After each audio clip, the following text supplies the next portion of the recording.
बिस्मिल्लाहिर्रहमानिर्रहीम। अस्सलाम वालेकुम। आज की वीडियो बहुत ज़्यादा अहम है। इस वीडियो में हम आपको बताएंगे जो हमने बहुत से सेमिनार, कॉन्फ्रेंसेस, कोर्सेज, किताबें और बहुत सी तकरीरें भी अटेंड की हैं। वो किस बारे में है। जी, वो है खुशी का राज, कामयाब जिंदगी का राज, दौलतमंद कैसे बने, अमीर कैसे बने, वो कौन सी आदतें हैं जो आपको कामयाब बनाएंगी। और कामयाब लोग जो आजकल रोल मॉडल हैं उनकी जिंदगी पर बिकने वाली बहुत सी किताबें भी देखी हैं, लेकिन उन सब में एक ही चीज है जो करने वाली है।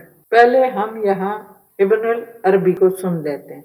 जी, रब करीम कुरान पाक में फरमाता है, अगर लोग अपनी हालत बदलना न चाहें तो कोई उनकी मदद नहीं कर सकता। इब्नुल अरबी ने यहाँ पर जो जिक्र किया वो है सूरह राद की आयत नंबर 11, जिसमें अल्लाह ताला फरमाते हैं कि यकीनन अल्लाह नहीं बदलता हालत किसी कौम की यहाँ तक कि वो बदल ले अपनी हालत को। तो इसी पे इलामा इकबाल का एक शेर जो खुलासा बयान करता है, और वो शेर क्या है।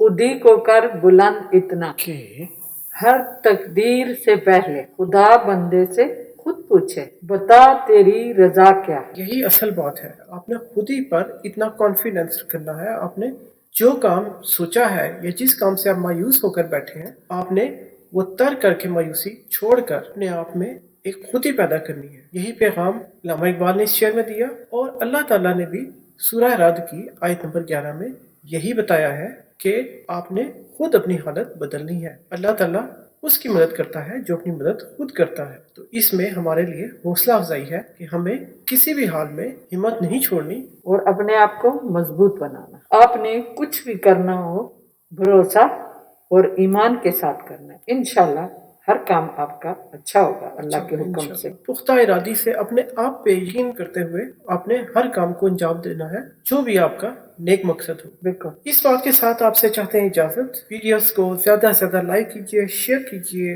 नेकी की बातें हैं, इनको फैलाने में हमारे साथ शामिल हो जाइए। चैनल को यूं ही सब्सक्राइब कीजिए। अपना बहुत ख्याल रखिएगा। मिलेंगे इंशाल्लाह आपसे अगली वीडियो। तब तक के लिए हमारी तरफ से खुदा हाफिज। अपना बहुत ख्याल रखिएगा। अल्लाह हाफिज।